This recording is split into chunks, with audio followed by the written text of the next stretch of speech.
noches, bienvenidos a Opina Bogotá, el espacio para la opinión y el debate en el Canal Capital. En 4 días se sabrá quién será el próximo presidente de Colombia, Iván Duque o Gustavo Petro, los dos candidatos que han pasado a la segunda vuelta presidencial. Esta noche en Opina Bogotá vamos a hacer un programa de análisis sobre lo que ha acontecido con ambas candidaturas en los últimos días, las alianzas, también un poco el tema del voto en blanco, con quién se ha ido Mocus, qué decisión ha tomado finalmente Humberto de la Calle, qué está pasando con el Partido Verde, la posición de los partidos tradicionales, la posición de algunos intelectuales y académicos. En fin, vamos a hacer un programa de análisis de cara a la segunda vuelta presidencial y contamos esta noche en los estudios de Canal Capital con la concejal del Partido Verde, Lucía Bastidas. Concejal, buenas noches, bienvenida a Canal Capital. Muy buenas noches, un placer estar aquí con Yesid y con Sandra para hablar de algo que nos tiene expectante a todos los bogotanos y colombianos, que es el próximo presidente de Colombia. Y también nos acompaña efectivamente la reconocida analista, politóloga, hoy profesora de la Universidad de los Andes, hace poco decana de la Facultad de Ciencias Sociales de la Universidad Jorge Tadeo Lozano y habitual panelista de Opina Bogotá, Sandra Borda. Profesora Sandra, bienvenida a Canal Capital como siempre. Hola, Yesid, Lucía, ¿cómo están? Es un gusto estar acá. Bueno, interesante porque ustedes dos también representan versiones políticas distintas. Sandra Borda ha anunciado públicamente que respalda la candidatura de Gustavo Petro y Lucía Bastidas hasta ahora no hemos conocido su voto, pero trae una cadena y quiero empezar porque nos llama mucho la atención esa cadena. ¿Qué refleja esa cadena? Estas cadenas las estoy usando desde que mi partido, el Partido Verde, del cual soy cofundadora, decidió tomar una decisión que afecta a otros sectores del partido, que no tuvo consulta, y es una libertad condicionada, una libertad solo por Gustavo Petro, porque había algunos que ya estaban desde la primera vuelta con Gustavo Petro, o en blanco. Es la única decisión, no escucharon nada. Los concejales de Bogotá jamás hemos tenido participación en la dirección nacional del Partido Verde, y esto hace parte de la discusión que hay que dar dentro de los partidos. Pero usted como concejal de Bogotá en estos momentos, ¿con quién está? Estoy con la libertad, defendiendo la libertad, que tenemos un sector minoritario del partido, porque decidieron o solamente voto en blanco o por Gustavo Petro. ¿Y usted por quién va a votar? Si puede contarnos su voto. El voto es secreto y por ahora voto por la libertad, y espero quitarme estas cadenas el lunes 18 después de que tengamos alcalde. Pero hay en el partido unas discusiones que no son nuevas, sobre todo en los últimos 5 años, cuando entró un sector del progresismo que no quiso irse para el partido que creó Gustavo Petro, se quedaron allí, tienen una patica aquí, tienen una patica allá, pero el Partido Verde se creó para que fuera un partido de centro, y eso es lo que representamos unos que estamos como yo en rebeldía por las decisiones radicales de un partido demócrata como debe ser el Partido Bueno, Verde. Sandra. Pero si se siente encadenada y la directriz es blanco o Petro, ¿es porque usted va por Duque o no? No, eso son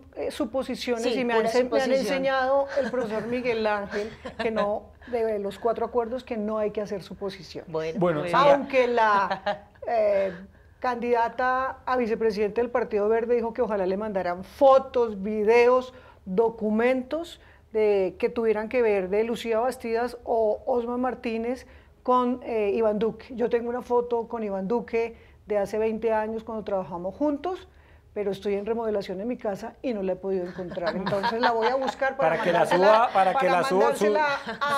senadora para que Claudia la suba a López. sus redes sociales. Profesora Sandra Borda, ¿qué análisis? Empecemos con este tema del Partido Verde. Evidentemente ahí hay una especie de crisis, de división, si se quiere, porque hay un sector del partido, como bien lo anota Lucía, que pedía libertad, pero el Partido Verde hoy, buena parte de sus principales figuras, Claudia López, Angélica Lozano, pues han decidido apoyar la candidatura de Gustavo Petro. ¿Qué análisis hace usted del tema del partido? Yo creo que el contexto general, y esto creo que es algo que se empieza a diagnosticar desde la primera vuelta, tiene que ver definitivamente con una crisis de los partidos en general por la que estamos pasando. Creo que no es solamente el caso del Partido Verde, es también el caso del Partido Liberal, en donde usted se encuentra figuras que unas se fueron con la candidatura de Duque, otros están con la candidatura de Petro, y creo que lo que está pasando es que el marco de referencia que se supone tiene que brindar los partidos políticos, que es un marco de referencia político e ideológico, pues simplemente no está reflejando los intereses, las preferencias políticas, y no hablo de candidatos, sino hablo en general de plataforma que tienen los miembros de estos partidos. Entonces, la impresión que tengo es que este nivel de desagregación y este nivel de fragmentación, además de producir un problema de legitimidad grande, está confundiendo muchísimo a los electores. Los partidos políticos, los politólogos siempre decimos que los partidos políticos son atajos que utiliza la gente para saber en dónde encuentra la gente que tiene las preferencias políticas más cercanas a las de sí mismos. Si un partido político no hace ese trabajo por los electores, lo que tienen en la cabeza los electores en un momento determinado son personas particulares, no plataformas políticas. Y eso genera un problema enorme, porque básicamente están votando por individuos particulares sobre la base de carisma y demás, pero no están votando por preferencias alrededor de temas particulares de sobre política una plataforma o de ideológicos. propuestas. Exacto. Ahora, hablando de Partido Verde, inevitablemente tenemos que hablar del voto en blanco. Lucía, concejal Bastidas, ¿cómo ve usted el voto en blanco hoy? Mucha gente los está criticando a quienes han anunciado el voto en blanco, empezando por Humberto de la Calle, el propio Sergio Fajardo, porque les han dicho eso es una posición tibia, tímida, les están haciendo un favor al uno o al otro, hay que comprometerse. ¿Usted cómo interpreta la opción del voto en blanco en esta segunda vuelta presidencial? Pues yo creo que en la segunda vuelta presidencial se debería definir por una u otra opción, pero entiendo mucho y he leído a los que están por el voto en blanco, Sergio Fajardo, algunos como Manuel Rodríguez, que se supone que iban a estar con Gustavo Petro. Creo que va a ser importante el voto en blanco y eso es un mandato ya para el nuevo presidente de la necesidad de unir al país. Creo que ese es el mandato importante que va a ser el voto en blanco, porque nos han puesto como que hay un candidato de izquierda, hay un candidato de derecha, pero cuando usted mira las propuestas, los dos candidatos tienen a veces coincidencias. Y a cuento del tema de la paz, yo fui defensora del sí, debatí por el sí en todo el país y perdimos. Y defiendo los acuerdos de La Habana, estuve trabajando los temas de participación en La Habana cuando era funcionaria del Ministerio del Interior, pero aquí el tema es unir al país. Creo que es importante y no podemos decir que los que están con Iván Duque entonces están pro guerra y los que están con Petro están pro paz, porque la construcción de la paz va más allá de la firma del acuerdo, por ejemplo. Hay que revisar temas. Yo digo, no me trago el sapo de que el señor Santrich y los de las FARC, después de la firma del acuerdo, estén todavía delinquiendo, estén todavía negociando con droga, como lo han demostrado los informes que nos ha entregado Estados Unidos. Entonces aquí el tema es qué características y qué presidente tenemos. Yo he sido defensora, por ejemplo, de los derechos. He criticado a unas candidaturas de Gustavo Petro que dicen que la única experiencia que Gustavo Petro tiene, además de haber sido senador y representante de la Cámara, es haber sido un pésimo alcalde de la ciudad de Bogotá. Sus ejecutorias así lo muestran. 0 colegios construidos, tuvo un plan de desarrollo muy bonito, pueda que tenga un discurso importante para el Congreso de la República, pero demostró que como gobernante, como ejecutor, le fue muy mal. Por eso mi oposición a Gustavo Petro no es de ahora. Cuando fui concejal el periodo pasado me opuse a Gustavo Petro, hice una oposición limpia, con transparencia, mostrando los problemas que tenía la ciudad que nunca fueron escuchados y que después pagamos, como el tema de las basuras, como el tema de los colegios, como el tema de legalización de barrios, como el tema de su familia metida en construcciones en La Conejera, es decir, un discurso totalmente incoherente con la realidad. Profesora Sandra Borda, dos temas, el tema del voto en blanco y usted que ha anunciado públicamente su respaldo a Gustavo Petro, pues ¿qué análisis o qué opina de lo que acaba de decir la concejal Bastidas? Lo primero que quisiera aclarar es que yo no milito en ningún partido político, entonces, digamos, mi partido posición... de los académicos. Ese no es un partido, por fortuna, además. No milito en ningún partido político y mi respaldo a Gustavo Petro es un respaldo puramente individual. Y quisiera... Yo no pongo votos, digamos, yo soy académica, entonces simplemente estoy diciendo un solo argumento que es el que siempre he utilizado y en eso, digamos, voy a diferir un poco con Lucía, y es que para mí los discursos de las dos campañas en el tema que más me importa en este momento, que entiendo no es el tema que más le importa a todos los colombianos y las encuestas lo han demostrado claramente, que es el tema de la paz, son dos posiciones distintas. El análisis que yo hago simplemente es, yo lo digo claro, no soy una persona de izquierda, nunca he militado en la izquierda, no me considero política o ideológicamente compatible compatible con ese tipo de plataforma, pero en esta elección particular tengo una preocupación por las propuestas en materia de lo que va a ser la continuidad o no continuidad del proceso de paz. Entonces, la lectura que yo tengo es distinta. Yo he escuchado del Centro Democrático dos posiciones distintas. Una posición que sugiere que hay que volver el acuerdo Trizas, que es la posición del ala más radical del Centro Democrático, que ojalá no sea la que represente Iván Duque, puede que no, pero no sabemos eso, yo no conozco el uribismo por dentro. Y la otra posición, que es la posición de Iván Duque, que es que quiere reformar algunos de los puntos del acuerdo. Entonces, uno de los puntos que él ha sugerido que quiere reformar es el punto de la proporcionalidad de penas. Y este es un discurso que ha venido construyendo el uribismo desde hace rato. Ellos quieren penas proporcionales a los delitos que se cometieron durante el conflicto armado. Y a pesar de que mi intuición me dice que ojalá siempre tuviéramos penas proporcionales por los delitos que se han cometido, en un escenario de transición de un conflicto armado a un posconflicto, la justicia transicional que uno tiene que negociar tiene que hacer concesiones, porque poner penas proporcionales implicaría simplemente un rendimiento de parte de las FARC frente al poder del Estado, no un proceso de negociación. Y tristemente para algunos no pudimos lograr ese rendimiento militar, tuvimos que negociar. Negociar implica necesariamente hacer concesiones de esa naturaleza, particularmente las de justicia transicional, que son las más difíciles para todos, pero si quitamos del aparataje, si quitamos del rompecabezas la ficha de la justicia transicional para poner penas proporcionales, vamos a desbaratar el acuerdo. Entonces, mi reparo está simplemente en que lo que se presenta como una reforma cosmética es mucho más que una reforma cosmética y puede producir una crisis grandísima en el proceso de implementación y eso es la que a usted la motiva a ese es el punto fundamental que motiva mi decisión de respaldar a Gustavo Petro, así es. En ese sentido, concejal Bastidas... Porque sobra decirlo, sí, solamente para terminar, digamos, sobra decir que Gustavo Petro no ha sugerido ninguna reforma de los acuerdos de paz. O sea, el discurso de Petro, como de todos los otros candidatos que participaron en la primera vuelta, con la excepción de Iván Duque, es que lo que proponen es una implementación de los acuerdos de paz como están.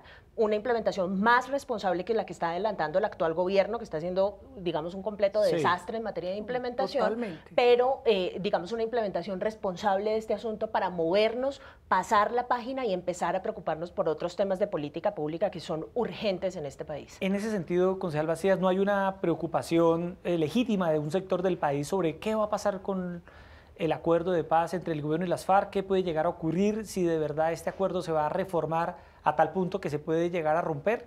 No, yo no creo que se vaya a hacer trizas, pero sí los colombianos han pedido, primero, perdimos los que votamos por el sí, no se escuchó a ese otro sector de la población y empezó la polarización del país, los pro-paz o los anti-paz, que creo que eso es importante tenerlo claro. Creo que hay que hacer una revisión, creo que hay que mirar qué pasa, está faltando con la implementación, que como dice Sandra es un verdadero fracaso, que ha hecho que muchos militantes de la FARC vuelvan al monte, que estén alimentando bandas criminales, que estén alimentando esa facción de las FARC que se quedó allá, y eso pasa con todos los procesos de paz, porque parece que no hubiéramos aprendido con el proceso de paz del EPL, del PRT, del Quintín Lame, de la corriente de renovación socialista, como se vuelven unos nuevos jefes ricos que entraron a la legalidad, se olvidan de sus bases, y eso es lo que está pasando hoy con las FARC. Las zonas que estuvieron en las regiones pues no tuvieron el apoyo estatal que se esperaba. El tema de los ruidos en el tema de los recursos y el manejo de los recursos económicos en todo lo relacionado con la paz pues afecta necesariamente el proceso de paz. Creo que el nuevo presidente tiene que mirar cómo logramos mirar lo que está funcionando, lo que no está funcionando y revisar el tema de justicia, que creo que es lo que es importante hacia adelante. No es volver trizas el acuerdo. Yo celebro que las FARC hayan firmado unos acuerdos, pero eso no es la paz. La implementación, cómo va el tema del posconflicto. Es que el posconflicto también, y como lo vimos en Guatemala, como lo vimos en El Salvador, como lo vimos en Nicaragua, es que muchas personas que estaban en la vida guerrillera llegan a las ciudades sin saber qué hacer, más cuando son abandonados por sus jefes guerrilleros, más cuando son abandonados por el Estado. Entonces, lo que estamos viendo hoy en las ciudades, el tema de inseguridad en las ciudades, tiene mucho que ver con el posconflicto, y eso no es bueno ni malo, sino que es una realidad, que hay que mostrar cuál va a ser el apoyo real de la empresa privada a esa implementación de los acuerdos que hoy no estamos viendo. En materia de alianzas, ¿qué análisis hacen usted? Porque prácticamente yo creo que ya quedaron claras las alianzas, faltan 4 días. No creo que claras, hay unas que están en la clandestinidad. ¿Sí? ¿Como Claro, cuáles? ¿dónde está el presidente Samper, por ejemplo? ¿Dónde está el apoyo público de Roy Barreras y de Armando Benedetti? Bueno, en todas las escuchaba campañas que y en Roy todos Barreras los va a apoyar a partidos. Gustavo Petro. Se decía que Roy Barreras iba a anunciar el apoyo a Petro, justamente un poco por lo que anotaba Sandra, por el respaldo al proceso de paz. Pero quería preguntaros un poco en este tema del voto en blanco, ¿qué análisis hacen ustedes sobre la postura de Sergio Fajardo, de Humberto de la Calle, que acaba de responder una carta a Gustavo Petro donde le dice palabra más, palabra menos, muchas gracias, pero no? Sobre lo de las alianzas, sin embargo, quisiera hacer un paréntesis. Sí. Efectivamente, no se sabe si esas alianzas ya pasaron o no, y no tenemos una respuesta de Gustavo Petro sobre la intención eventual, que yo tampoco tengo clara, que esté ahí sobre la mesa, de Ernesto Samper y Roy Barreras, de hacer parte de esa campaña. A diferencia de lo que sucede ahí, en cambio, sí tenemos una claridad enorme acerca de lo que pasó con las alianzas del lado de Iván Duque. La campaña presidencial de Germán Vargas Lleras y toda la gente que viene detrás de Germán Vargas Lleras, con la excepción de los que renunciaron al partido recientemente, están todos con Duque. Es un grupo bastante excepcional de gente, porque es toda la clase política tradicional que en este país se enfrentó en el pasado, ahora están todos juntos alrededor de una sola candidatura. Claro, está la gran pregunta de qué es lo que se negocia allí, qué es lo que va a pasar después, y sobre eso no sabemos nada, porque nadie, digamos, va a salir en este momento de la campaña a decir yo estoy recibiendo apoyos a cambio de puestos, digamos, eso nadie es lo suficientemente tonto como para hacer eso en plena campaña electoral. Pero lo que sí me parece que es muy importante tener en cuenta... candidaturas a alcaldías. Lo que sí me parece que es muy importante tener en cuenta hasta el momento es que la clase política tradicional, como la conocemos hasta este momento, está de un lado particular de la contienda. Entonces, y está del lado de Iván Duque. El gran enfrentamiento entre Juan Manuel Santos y Álvaro Uribe se terminó y hoy está saldado en la campaña de Iván Duque. Entonces, eso le tiene que decir algo a la gente acerca del nivel de pragmatismo que logra nuestra clase política tradicional para llegar al poder, y cuáles son las alternativas que se presentan. Fíjese que una parte sustancial de la gente que está detrás de Gustavo Petro está no porque sea Gustavo Petro o porque sea gente de izquierda, sino porque está harta de todas las mañas y todas las costumbres que vienen adjuntas cada vez que la clase política de este país gana un proceso electoral. Entonces, solamente quería aclarar eso sobre las alianzas, porque, pues, digamos, no quisiera hacer análisis sobre especulación cuando sepamos ya hablamos efectivamente de Humberto de la Calle y de Sergio Fajardo, para darle aquí el derecho a réplica a la concejal Bastidas. Clase política tradicional, yo creo que en ninguna de las campañas hay ángeles asexuados, y muchos, bajo el parámetro de la paz, están eligiendo la campaña de Gustavo Petro. Lo que yo digo es, la clase política tradicional escogió la primera vez a Juan Manuel Santos, escogió la segunda vez a Juan Manuel Santos. Lo que pasa es que cuando lo vemos contrario al que no nos gusta, les parece que entonces ahora sí es perjudicial. Y hay unos apoyos que no se van a hacer públicos, pero uno al leer los trinos del expresidente Ernesto Samper Pizano, es claro que va a votar por Gustavo Petro. Pueda que no sea importante para ellos que lo hagan público, o el tema de Roy Barreras, o el tema de Armando Benedetti. Lo que yo digo es, en todas las campañas siempre, no ahora, sino siempre, hay ese tipo de personajes que debe combatir el nuevo presidente de Colombia. Con el tema de corrupción, por ejemplo, me ha parecido importante que Iván Duque haya planteado, que lo propuse desde hace unos años, que tuviéramos extinción de dominio a los que están en la cárcel, por corrupción, que se acabe con las mansiones por cárcel que se han tenido. Entonces, el tema de las alianzas era necesario que la gente tomara partido, pero cuando elegimos, yo voté por Juan Manuel Santos, cuando elegimos a Juan Manuel Santos, entonces ahí estaba toda la clase política tradicional, pero parece que se jugaban por el tema de la paz. Y unos decían, yo voto así por Juan Manuel Santos porque va a ser el tema de la paz. Ya hizo el proceso de paz y es importante,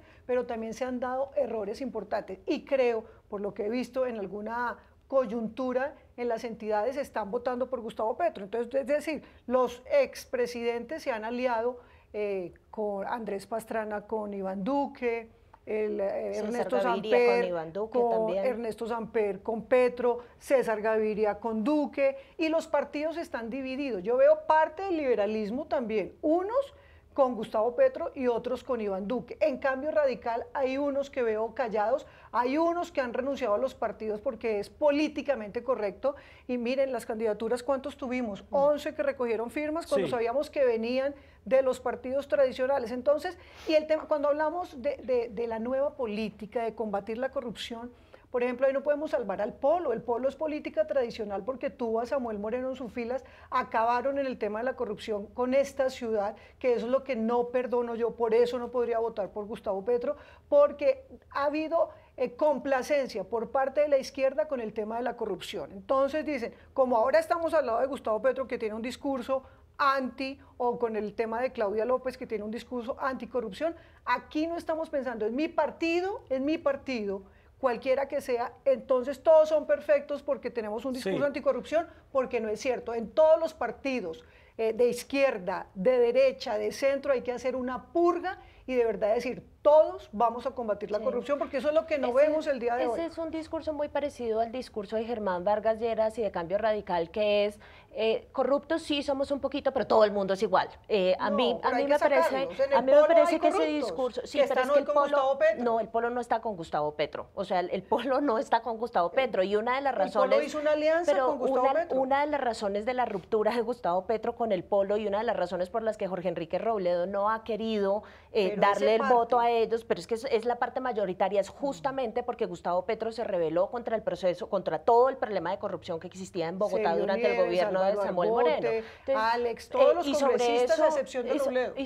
Y sobre la cosa de las alianzas, simplemente quisiera hacer una claridad conceptual. Una cosa es tener una alianza política con un candidato como cabeza de un grupo de votantes que se logró en la primera vuelta, o como cabeza de un partido político, piensen si quieren en Germán Vargas Lleras y en César Gaviria, y una cosa muy distinta es votar por alguien. Entonces, ¿cuál es la idea de esto? Que Gustavo Petro tiene que salir a decirle a Ernesto Samper, no vote por mí. No, pues todo el mundo tiene libertad de votar por quien quiera. La diferencia grande está en que Gustavo Petro no está construyendo ninguna suerte de alianza política por ahora. ¿Quién sabe qué vaya a pasar después? Pero con la información... Pero déjeme terminar, que yo le dejo hablar siempre a usted hasta el final.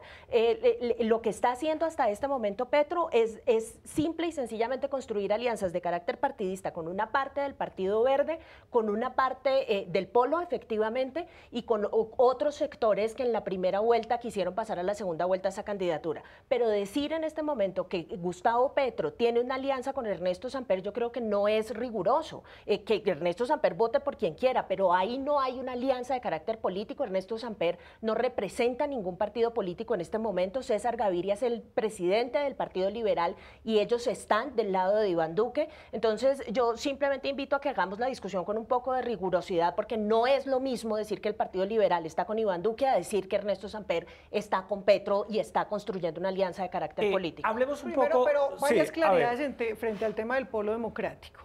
Sí, Ernesto Samper ha tenido participación en los gobiernos del Polo Democrático, sí, es cierto. Así no representa hoy al Partido Liberal. Segundo, cuando Gustavo Petro fue alcalde de la ciudad de Bogotá y su primer secretario de gobierno fue el doctor Antonio Navarro, a quien respeto mucho, hicieron acuerdo con los partidos políticos Cambio Radical, Partido Verde, y todos tuvieron representación política que la mantuvieron permanentemente. Entonces, ese tema de que no hay acuerdos burocráticos, ahorita muchos están jugando el apoyo a Gustavo Petro o a Iván Duque para que también haya apoyos a las alcaldías y a las gobernaciones, porque se viene esa discusión. Entonces, no es falta de rigurosidad, sino es decir, verdades que sé que a veces no les gustan a algunos, pero como digo, en todos los partidos hay que hacer una purga. No es que en todos los partidos aguantemos la corrupción, no. Yo he combatido en mi partido a los corruptos que hoy tienen curules en el Congreso de la República, o lo que pasó recientemente con un candidato al partido del Consejo que era violador y que molestó mucho porque en plena campaña creían que era una estrategia contra el partido, y no. Hay temas que sean de izquierda, de derecha, Partido Liberal, Verde, Centro Democrático, tenemos que denunciarlos, y eso es lo que tiene hastiada la población, y eso es lo que está pidiendo la ciudadanía. Hablemos un poco del papel de Sergio Fajardo y Humberto de la Calle. Ya difícilmente los van a convencer de una campaña u otra. Hemos visto un sector de Sergio Fajardo en las últimas horas anunció su adhesión a la candidatura de Iván Duque, otro sector no oficial, por decirlo de alguna manera, de la campaña o de jóvenes que respaldaron a Humberto de la Calle ha anunciado su respaldo a Gustavo Petro, pero estas dos figuras que quizás representan el centro ideológico del país, han decidido quedarse quietos e ir por el voto en blanco. ¿Qué análisis hace usted de esa postura tanto de Sergio Fajardo como Humberto Lacalle, Sandra? Yo quisiera empezar por decir que respeto 100% las preferencias electorales de todo el mundo, incluyendo la preferencia electoral por el voto en blanco, pero también me parece que es una preferencia electoral debatible, así como Lucía y yo estamos debatiendo nuestras preferencias electorales, cada una de nuestras esquinas. Pues Lucía no nos ha dicho por quién vota, pero bueno, yo espero que al final del programa lo confiese. No hablo de candidatos, no hablo de candidatos, sino de preferencias políticas en general.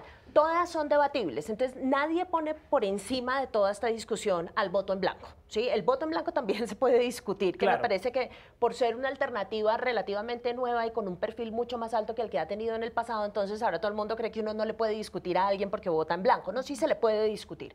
Dicho eso, me parece que lo que ha logrado, lo que lograron Humberto de Lacalle y Sergio Fajardo en la primera vuelta, y aquí voy a develar también mi preferencia, yo voté por Sergio Fajardo, yo me considero política e ideológicamente una persona de centro, a mí me da la impresión de que lo que sucedió allí es que se consolidó, y por eso no creo cuando la gente dice que estamos en un sistema súper polarizado, se consolidó una alternativa de centro importantísima para este país que llegó para quedarse. La diferencia entre los votos de Sergio Fajardo y Gustavo Petro en la primera vuelta, 250.000 votos, es una cosa muy pequeña. Y creo que el interés que tiene particularmente Sergio Fajardo, no tanto Humberto de Lacalle, es seguir empujando, digamos, esta alternativa para crear un sistema político mucho más plural en el que la gente pueda escoger. Usted lo ve bien. Yo respeto al 100% es que mucha gente le da palo a él, a lo que tibios, que tímidos, que se comprometan. La pregunta que usted, a mí la postura del voto en blanco no me parece tibia, creo que al contrario. Lo que me parece es que hay que tener en cuenta también los cálculos políticos que hace cada candidato. Si usted se quiere consolidar como un candidato de centro hacia el futuro, pues no va a ponerse de ninguno de los dos lados, porque si no la gente en el futuro lo va a ver como una persona que se alineó en una u otra dirección. Pero Sergio Fajardo hizo una cosa que a mí me parece interesantísima y que es 100% compatible con la naturaleza del movimiento que él lidera, y es decir, yo voto en blanco.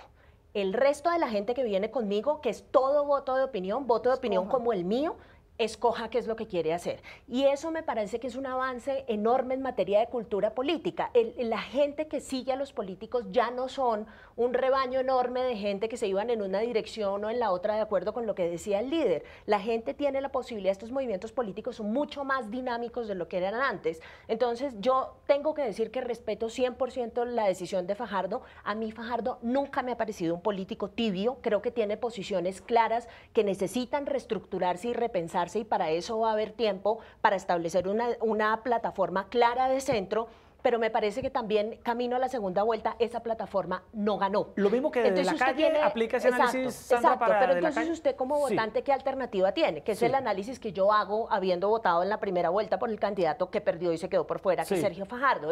Tengo unas preferencias particulares. ¿Cuál de estos dos personajes se acerca más a esas preferencias? ¿Sí? Tengo una prioridad, que es la prioridad de la paz. ¿Cuál de estos dos candidatos se acerca más a eso? ¿Qué es lo que hace un votante racional en cualquier caso? No tengo una preferencia completamente alineada con todos los temas que propone Gustavo Petro, pero en el tema que más me importa es el candidato que más se acerca a lo que yo pienso. Esa es la lógica que sigo. Bueno, yo creo que es lamentable que no hubiéramos tenido un hombre como Sergio Fajardo en la segunda vuelta, otra sería la discusión, pero cometió un error con el tema de Coalición Colombia y lo planteé a él directamente, y es la alianza con el Polo Democrático, porque el Polo Democrático no es de centro, el Polo Democrático tiene una postura de izquierda, y eso creo que le restó a Sergio Fajardo, pero hoy yo aplaudo la posición que ha tomado Sergio Fajardo y los del voto en blanco porque lo respeto, me parece positivo para la democracia, me parece que él está en toda la posibilidad de construir un escenario de verdad de centro si decide no mantener Coalición Colombia con el Polo Democrático, porque es que así no va a ser jamás una postura de centro. Creo que el doctor Humberto de Lacalle Lombana, que hizo un papel tan importante en la negociación, un hombre conciliador, un hombre concertador, no era su momento histórico para lanzarse a la presidencia de la República, lo hubiera salido por la puerta grande quedándose como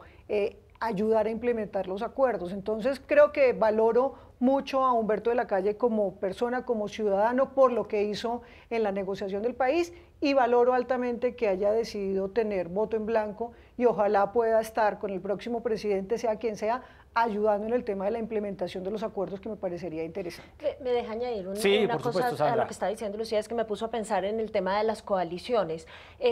Lo que yo creo es que mientras no hagamos una reforma política que consolide a los partidos políticos, nos vamos a tener que acostumbrar a este escenario de las coaliciones, porque hay demasiado partido político, demasiado fragmentado, y las únicas alternativas para llegar al poder se arman es justamente a través de esas coaliciones. Entonces, y con los partidos que tenemos hoy en día. Pero pues que esos partidos, digamos, el Partido Liberal, chao, hasta luego, digamos, ahí ya esa plática se perdió. Cambio Radical. Pero ese también.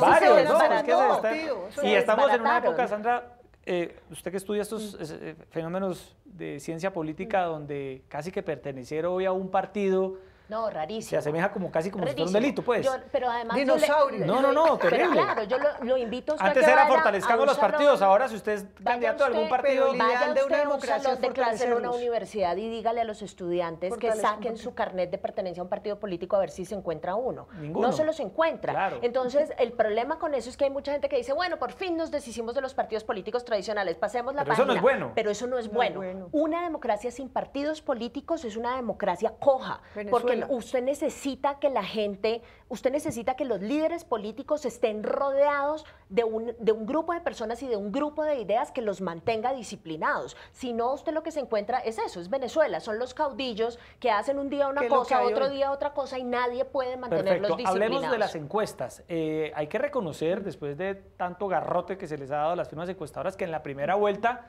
algunos, salvo algunas excepciones, la mayoría, una excepción, con una excepción, evidentemente, las demás relativamente le pegaron, como se dice popularmente. Y en este panorama de la segunda vuelta, hay unas encuestas que muestran un panorama en la cual Duque le puede sacar 20 puntos máximo, es lo que muestra una de las encuestas, otra lo muestra un poco más parejo, casi 5 puntos con el margen de error. ¿Qué ven ustedes, qué análisis hacen ustedes si lo de este domingo ya está prácticamente resuelto según las encuestas? Lucía. Bueno, yo creo que las encuestas que les dimos tanto palo, porque en alcaldías y gobernaciones no habían acertado, aquí acertaron, a excepción de la del señor Caballero, que no acertó ni para la alcaldía de Bogotá hace 3 años, ni para la presidencial, y a veces utilizan las encuestas también para motivar a la opinión, para encarrilar la opinión, porque para eso también sirven las encuestas, porque existe la psicología del elector que le gusta votar por el que va ganando, entonces creo que tienen un papel importante, pero acertaron las que lo hacen rigurosamente, no las que contratan un determinado medio para decir, venga, queremos que gane este candidato, ayude a que gane este candidato, porque eran totalmente irreales. O sea, ¿usted ve a Duque ganando el domingo? Yo veo a Duque ganando y veo que la diferencia no va a ser de 20 puntos, creo que va a ser de unos 15 puntos como muestran las encuestas. Ha venido creciendo Petro, sin duda el apoyo de Antanas Mockus es importante para ellos, es importante para Gustavo Petro, pero veo a Iván Duque consolidado, veo que el tema del antiuribismo no pegó de la manera que ellos creían que iba a pegar, y creo que vamos a tener un presidente nuevo, diferente, un hombre que no tiene tacha en su hoja de vida, un hombre estudioso, un Macron, un hombre que lo que ha mostrado es que se ha preparado. Algunos dicen que no tiene experiencia, pero si hablamos de la experiencia de Gustavo Petro, es la experiencia de un mal gobernante en la ciudad de Bogotá. Entonces yo sí creo que las encuestas van a apostarle a que Gustavo Petro sea senador, a que Ángela María, que está inhabilitada por estar en doble militancia, sea seguramente representante de la Cámara, y a que tengamos un presidente con las calidades de Iván Duque, que es lo que conocemos de Iván Duque, que tiene la responsabilidad histórica. No, usted ya anunció de su unir voto. al partido. Usted ya anunció su voto, no, pero está muy bien. No, yo he dicho que yo por bueno, Gustavo Petro jamás votaría, porque sería incoherente, como lo hizo Claudia, que habló todo lo que es Gustavo Petro y después anunció su apoyo. Quién sabe si esté en el país para votar. Tengo un viaje pendiente a Barcelona, entonces vamos a ver qué es lo que pasa. De vacaciones en la mitad de la segunda de la vuelta, democracia. Lucía. Bueno, Sara, usted ¿Ve esto resuelto según las encuestas? ¿Cómo lo ve usted? A mí me parece, me llamó mucho la atención que efectivamente las encuestas en la primera vuelta acertaron en los 2 primeros lugares, pero no acertaron en lo de Sergio Fajardo. No recogieron la última semana. La prohibición que hay, que yo creo que hay que cambiarla. Lo que quiere decir, sí. Es que se prohíben, concejal Bastidas, los medios de comunicación tenemos completamente prohibidos divulgar. Esas prohibiciones en otros países no existen. Y las encuestas alcanzan casi que a recoger las 24 horas antes de la votación. Le faltó una semana como a Mocus la vez pasada. Pero déjeme terminar mi punto sobre lo que estaba tratando de hacer. Eso quiere decir que esta elección tiene una particularidad clave y es que hay una volatilidad enorme entre los electores. Si usted se pone a mirar lo que estaban mostrando las encuestas la última semana en que se pudieron hacer públicas y lo que mostraban las encuestas la semana en la que no se pudieron haber hecho públicas, hay una variación enorme de la preferencia electoral de la gente. Lo que me hace pensar a mí que esas diferencias, usted tiene desde Inbamer Gallup que hace la diferencia como de entre 20 prácticamente. Puntos, y tiene Datexco que hace 5 o 6 puntos. La de Guarumo que son 15, 16. Si usted saca un promedio de eso, que es un ejercicio que han venido haciendo algunos periodistas que vi la semana pasada, hay una diferencia en promedio que puede ser diferencia de margen de error combinado con esta volatilidad de la que le estoy hablando. Eso para decir que creo que la probabilidad más grande es que efectivamente gane Duque, pero que la candidatura de Gustavo Petro está lejos de estar perdida. Y creo que la diferencia entre las preferencias como se establecieron apenas se dio la primera vuelta y lo que está pasando ahora es una diferencia que las encuestas algunas están agarrando, pero no todas. Entonces yo no me arriesgo a decir, lo que estoy diciendo es que lo veo tan confuso que no me arriesgo a decir que exista una probabilidad clarísima de que gane Iván Duque en esto. Y vamos a tener una abstención también elevada. Y siempre pasa. Contrario a lo que pasó en la segunda vuelta siempre hay una abstención, hay partidos de fútbol, hay vacaciones de los niños, entonces todos estos temas influyen en que no haya tanta participación como tuvimos en la primera. Invítenlos a que vayan a votar. Pero es una realidad, no es justificarlo, es una realidad. Yo también soy politólogo y digo, es una realidad con la que no podemos. Claro, votemos y definamos cuál es el mejor, nos estamos jugando el futuro del país. Claro, ahora, pero hay unas condiciones de quien gane Petro o gane Duque, uno lo que percibe, Lucía y Sandra, es que puede haber una polarización permanente en el país. Veníamos de una polarización entre el santismo y el uribismo durante casi 8 años, luego del conflicto entre el presidente Santos y el expresidente Uribe, que se evidenció a lo largo de 8 años de gobierno, y no sé ustedes qué piensan si vamos a tener esa misma polarización ahora que arranque un eventual gobierno o de Petro o de Duque con su antítesis, porque es que mucha gente dice que hoy lo que está determinando es si en Colombia hay más antipetrismo o más antiuribismo. Sí, me deja decirle dos cosas muy cortas sobre eso. Primero, yo no veo eso como un fenómeno tan absolutamente negativo como lo ve mucha gente en Colombia. Si no hubiese sido por la oposición uribista durante el proceso de negociación en La Habana, creo que el gobierno hubiese hecho muchas más concesiones de las que hizo. Yo creo que la oposición tiene el deber de estar ahí para vigilar, para restringir el poder del Ejecutivo, para dejarle claro que hay unos límites a ese poder y para poner en funcionamiento un esquema de pesos y contrapesos. A pesar de que esto no es un sistema parlamentario, de todas formas, el objetivo del Congreso y de las Cortes es en una muy buena parte restringirle el poder al presidente.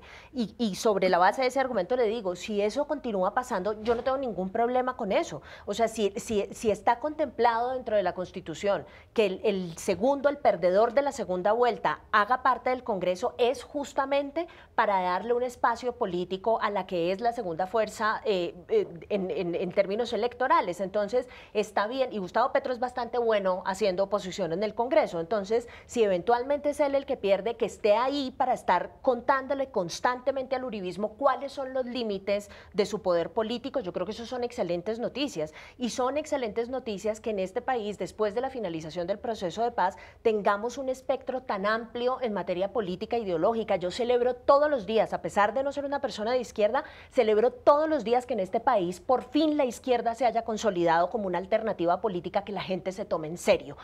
Fuimos siempre un país de centro-derecha. Hoy tenemos a la izquierda apuntándole al poder, siendo la segunda alternativa en la preferencia de los colombianos, y eso solamente quiere decir que tenemos una democracia más profunda, una democracia mucho más diversa y más de dónde escoger. Entre otras cosas, por eso fue que en la primera vuelta salió a votar mucha más gente, porque gente que no se sentía representada por la clase política tradicional de centro-derecha que ha dominado históricamente este país, por fin se encontró un candidato que sí los representa y salieron a las urnas. Sandra, y mucho primivotante, joven mostrando su certificado, eso fue muy saludable. Sobre el tema de la polarización, concejal Bastidas, ¿cómo la ve usted? Primero creo que sí estamos en una polarización, yo creo que estamos con un gobierno democrático, Colombia tiene una democracia que hay que consolidar, la oposición cualquiera que sea siempre tiene una responsabilidad de control, pero no paralizante, creo que eso es importante. En Bogotá hemos padecido como nunca una oposición que no le gusta nada, que no apoya macroproyectos y que demanda absolutamente todo en la Fiscalía. Entonces, las dos administraciones, en la de Petro y en la de Peñalosa. Pero no se demandó absolutamente nada en la administración de Gustavo Petro. Yo fui oposición, no puse una sola demanda. Nosotros tenemos demandas. Creo que hay que hacer oposición, claro que sí, bienvenida a la oposición, es la responsabilidad que tienen, pero no paralizando los proyectos de país, no paralizando los proyectos de ciudad. Creo que va a ser importante que discutamos temas como la corrupción en el país, el tema económico, la implementación de los acuerdos, los derechos de las minorías que van a ser importante. Entonces tenemos una agenda tan diversa, tan grande, consolidar. Yo creo que el nuevo presidente de Colombia tiene que llamar a la unidad de los colombianos, dar por supuesto todas las garantías a la oposición como debe ser en un régimen democrático, y avanzar. Si nos quedamos paralizados en oposición, porque he escuchado a muchos que dicen, bueno, Petro va a perder ahora, pero vamos a hacer que lo haga muy mal Iván Duque para tener la presidencia en el 2022. Eso no es pensar en el país, eso es estar pensando en rencillas que no construyen, y aquí tenemos por delante avanzar. Creo que el mensaje que debe tener el nuevo presidente de Colombia es avanzar, dar garantías a la oposición, tener tribuna en el Congreso de la República va a ser importante, discutir el estatuto de la oposición, que muchas veces en tantas reformas políticas se avanza, se hacen mesas de trabajo, se discute, pero no se logra de verdad consolidar un estatuto de la oposición, y creo que va a ser importante venir de gobiernos que tenían todo el apoyo de diferentes sectores, ahora tener una oposición. Vamos a ver la oposición también cómo se luce y cómo vamos a hacer control. Creo que la responsabilidad que tiene el nuevo presidente con Bogotá también es importante, y como concejal de Bogotá no puedo decir, necesitamos avanzar con la primera línea del metro, necesitamos recursos para el tema del transporte en Bogotá, necesitamos mirar el pie de fuerza, necesitamos que el presidente de Colombia mire cómo vamos a apoyar a los venezolanos, es decir, hay una agenda de país importante, hay un compromiso con el tema de las violaciones y los niños, la hija de Gilma Jiménez ha estado trabajando, es decir, tenemos una agenda de trabajo. No quiero una oposición paralizante, sino una oposición que construya y que logre que el país avance. Había una encuesta del Centro Nacional de Consultoría que mostraba que en Colombia había dos miedos en esta elección. El miedo a que el país tomara el rumbo de Venezuela y un miedo al regreso de Uribe al poder, que es prácticamente lo que estamos viendo hoy, Lucía y Sandra, en esta elección presidencial. Una tensión permanente entre un sector de la población que teme, bien sea influenciado por noticias falsas o por una preocupación natural de que haya un modelo económico que limite la empresa privada, que restrinja libertades, y otro sector que considera que el país de alguna manera no debe regresar al pasado. Sobre ese tema, Sandra, ¿no cree usted que estamos en una especie de elección entre a ver cuál miedo pesa más? Pues esa es una de las razones por las cuales yo voté en la primera vuelta por Sergio Fajardo, porque no le creo ninguno de los dos miedos. Ni creo que nos vayamos a convertir en Venezuela, ni creo tampoco que si gana el uribismo vayamos a tener una réplica de lo que sucedió durante las dos administraciones Uribe. Creo que hay una curva de aprendizaje, creo que hay un movimiento, y por eso me hubiera encantado ver un debate con vistas a la segunda vuelta, porque creo que ambos candidatos van a tener o han tenido que transformar sus sus posiciones frente a ciertos temas entre la primera y la segunda vuelta. Creo que hay un ejercicio de moderación de ambos lados y yo no creo, siempre los periodistas internacionales me preguntan, bueno, pero usted ve esto súper polarizado, ¿los ven los extremos? No. Yo no creo que esto sea una extrema izquierda y tampoco creo que esto sea una extrema derecha. Y menos en las últimas semanas donde todos se fueron. Todos se están acercando al centro para justamente quedarse con algunos de los votos de Sergio Fajardo. Yo lo que creo es que estamos muy mal acostumbrados. Creo que siempre hemos visto un debate político muy restringido política e ideológicamente, como lo decía, entre el centro y la derecha. Y hoy en día que tenemos un sistema más diverso, entonces estamos un poco angustiados porque estamos viendo mucha cosa en extremos del espectro que no veíamos antes. Pero yo honestamente no creo que ninguna de estas alternativas signifique la debacle de este país. De hecho, me escuchó al comienzo, la razón por la que yo estoy tomando la decisión de respaldar a Gustavo Petro es porque es todo lo contrario, no es miedo, es una posición particular frente al proceso de paz, pero yo le tengo que confesar que ni le tengo miedo al famoso castrochavismo, ni le tengo miedo a la famosa motosierra. O sea, a mí esas dos narrativas me parecen exageradas y me parecen nocivas. Esa es una muy buena frase, con una motosierra hay que tumbarle esta cadena a Lucía. Bueno, se nos empieza a acabar el tiempo. El miedo paraliza. Yo creo que como nos han planteado las encuestas, el próximo presidente va a ser Iván Duque. Iván Duque, cuando estaban en la campaña para elegir candidato único del Centro Democrático, pues lo acusaban de ser comunista, de ser de izquierda. Él lo que ha sido es un liberal y lo que cuando trabajé con Iván lo que vi fue un liberal hace cerca de 20 años. Entonces yo no tengo miedo de lo que pueda pasar. Yo lo que creo es que tenemos que construir y creo que tenemos que encaminarnos todos en la construcción de país. Tenemos responsabilidades, así que miedo no le tengo a ninguno de los dos. Creo que se va a construir una propuesta interesante. Creo que Iván Duque, que era tachado por los de su partido como ser un hombre de extrema, de ser un comunista, de ser un infiltrado en el Centro Democrático, le va a dar una lección a todo el país y es un hombre formado académicamente, versado internacionalmente, formado en el Partido Liberal, entonces creo que va a ser positivo para el país. Yo ya adiviné su voto, concejal Bastidas.